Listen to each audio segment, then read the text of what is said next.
Hello and welcome to the 18 WJTS News for Wednesday, October 25th, 2023. Thank you so much for tuning in with us this evening. I'm Kaitlyn Neukam reporting. A Mill Street pair was arrested for narcotic use and possession of paraphernalia in Jasper. The Jasper Police Department suspected potential narcotic use and, upon investigation, made 2 arrests. The arrest came last night just before midnight in the area of the 2200 block of Mill Street. Jasper police officers determined that 30-year-old Shane Brown and 38-year-old LaParis Brown of Jasper were in possession of marijuana and paraphernalia. Both subjects were arrested and lodged at the DuBois County Security Center. An Odin man has been charged with strangulation, domestic battery of a child, and neglect of dependent by the Daviess County Sheriff's Office. The Daviess County Sheriff's Office arrested 24-year-old Bodie Parsons of Odin after a domestic incident was reported. According to the deputies in Daviess County, Parsons was charged with strangulation, domestic battery on a child less than 14 years old, and neglect of a dependent. Parsons was lodged in the Daviess County Detention Center yesterday. The DuBois County Sheriff's Office is warning residents of another scam. Officers would like to warn the public that someone is impersonating one of their deputies and calling sex offenders. The caller is claiming that a DNA sample is needed immediately, and if the person is unwilling to submit to the test, they will be arrested. The caller is asking for the person to meet at Walmart or other public places to submit the DNA test. The DuBois County Sheriff's Office says this phone call is not coming from their office. Scammers are very skilled at trying to create high-pressure situations or a sense of urgency in order to get you to comply with their requests without giving much thought or to what they're requesting. Be wary of phone calls from unknown numbers. The Sheriff's Office would never ask you to meet at Walmart or other public places without prior discussion beforehand. And if you're ever unsure, call or visit your local law enforcement agency to report such behavior. If you think you may be the target of a scam phone call or correspondence regarding the Sheriff's Office, please call 812-482-3522 or visit the department in Jasper to confirm the validity of the call.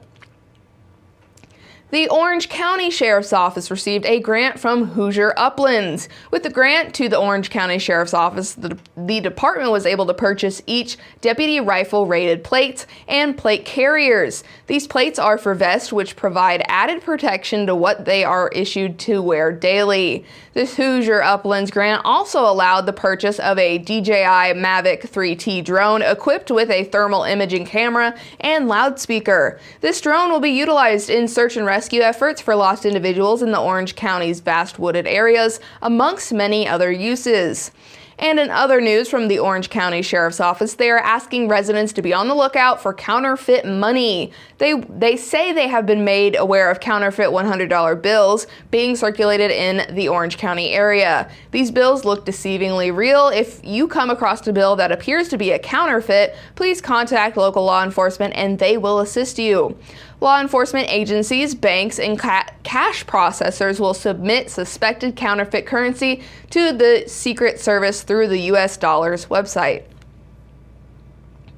The Indiana Department of Health is highlighting the need for all Hoosier children younger than 7 to be screened for lead exposure during National Lead Poisoning Prevention Week, recognized October 22nd through the 28th. House Enrolled Act 1313, first taking effect on January 1st of this year, requires that all Indiana healthcare providers determine whether children ages 6 and younger have been tested for lead poisoning and to offer screening. Data shows that no amount of lead in the blood is safe, and children under 6 and younger are most vulnerable to the effects of lead exposure because of their body use in toxic lead in brain and bone development.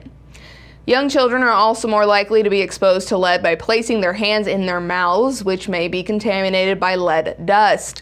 Lead dust often originates from deteriorated lead-based paint in older homes, but lead can also occur naturally in soil and can be found in drinking water fed through lead pipes.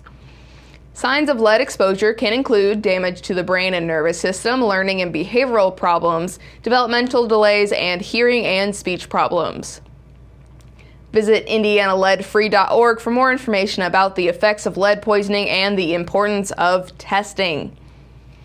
And good news for the voters in Huntingburg. The City of Huntingburg Transit System will be offering free rides to voting polls in Huntingburg. The free rides will be offered on Election Day, that's Tuesday, November 7th, from 8:30 a.m. to 4 p.m. To schedule a ride, call the City Hall at 812-683-2211. Attorney General Rakita is suing social media company Meta for violating consumer protection laws and the Children's Online Privacy Protection Act. Attorney General Todd Rokita and 41 other attorney generals sued Meta in federal and state courts with the federal complaint alleging that Meta knew of the harmful impact of its platforms, including Facebook and Instagram, on young people. Instead of taking steps to mitigate these harms, it misled the public about the harms associated with the use of its platforms and concealing the extent of the psychological and health harm suffered by young users addicted to the use of its platforms. The complaint further alleges that Meta knew the young users, including those under 13 years of age, were active on the platforms and knowingly collected data from these users without parental consent. While much of this complaint relies on confidential material that is not yet available to the public, publicly available sources, including those previously released by former Meta employees, detail that Meta profited by purposefully making its platforms addictive to children and teens and having its platform algorithm push users into descending rabbit holes in an effort to maximize engagement. These choices, the complaint alleges, violate state consumer protection laws and the Children's Online Privacy Protection Act. The federal complaint seeks injunctive and monetary relief to rectify the harms caused by these platforms. Multiple states have also sued TikTok for similar conduct, following Indiana's lead. And the Ireland Historical Society, located at 5173 North Walnut Street in Ireland, is hosting an informative meeting about the Honor Flight of Southern Indiana this weekend, October 29th, that is Sunday, at 1:30 p.m. Eastern.